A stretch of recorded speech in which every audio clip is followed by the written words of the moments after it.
Yeah, no, cut. I don't know. I got no ideas.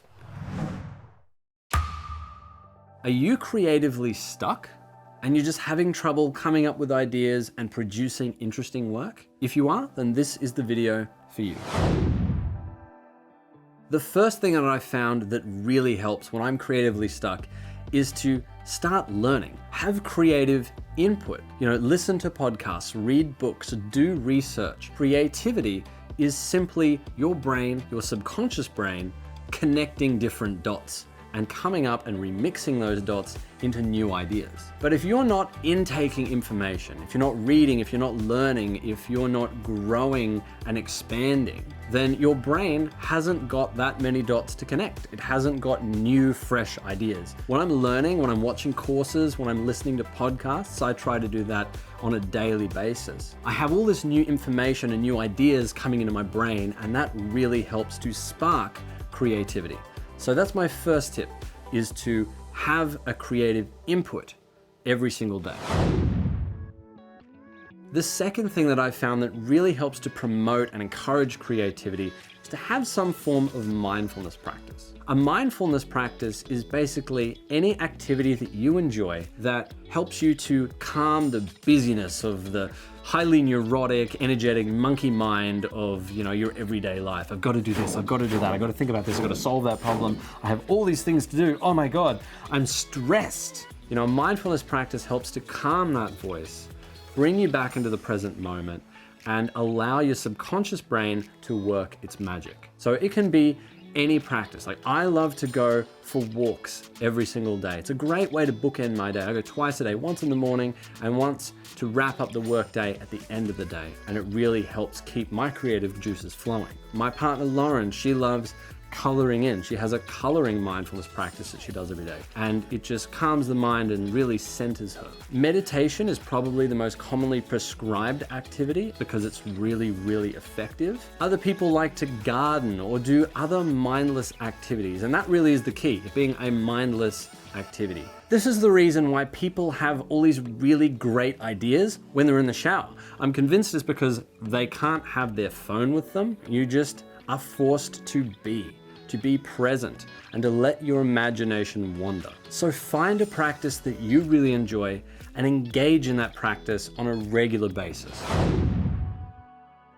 The third thing that I've found really helps is energy. Creativity requires a tremendous amount of mental, emotional, and sometimes physical energy. And energy doesn't just come out of thin air. It has to be produced somehow. Your body is like a power station. You need fuel that's going to burn and produce energy, and you need activity to consume that fuel. So what does that mean for us? Good diet and exercise. Our fuel is our food. When I'm eating good food, when I'm really looking after my body, I am so much more creative. I have so much more energy, and it's much easier to be creative. The second thing is activity. And what is activity for us as humans? Well, that is exercise. And I find that when I'm going to the gym regularly, when I'm exercising on a regular basis, I have so much more energy that I can funnel into my creative practices. And that leads perfectly into my fourth point, which is you need a creative outlet. You need somewhere to funnel this energy and all these ideas into.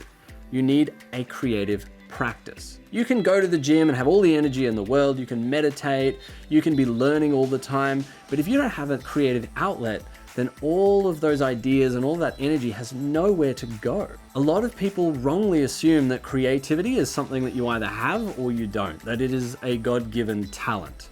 And if you don't have it, then there's no point in trying. But that couldn't be further from the truth. Creativity is more like a muscle. It's something that if you exercise, you do it on a regular basis, you're gonna get better at it. You're gonna find that it comes to you more naturally. So you need consistency. And this is where having a creative practice comes into play. So if you're a writer, write. Try and write a little piece every day if you can. If you want to be a filmmaker, go out and shoot scenes, go and practice your craft, break down movies. You want to be a photographer, go and take pictures. You want to be an artist, paint. If you want to be a dancer, dance. If you want to be a creative entrepreneur, go out and come up with lots of ideas for different businesses. And it's okay to have more than one creative practice. People that are really successful and have been found to be the most creative have lots of different creative practices. You know, they might be a professional writer who also paints. And all of those creative practices inform one another and they help to grow and strengthen that creative muscle. And you don't have to be great at all of these practices. You be really good at one thing that you've cultivated over a long period of time, and you just do these other things for fun. You enjoy the practice, and that is the key. So if you got through this video, congratulations. I have a feeling this is going to be a long one. But I really hope that you got something out of it. And if you did, it would mean the world to us if you would just give us a thumbs up, hit subscribe, and share this video so that we can reach more people just like you and to help inspire them to live a more creatively fulfilling life. Thanks for watching, guys, and we'll see you in the next video.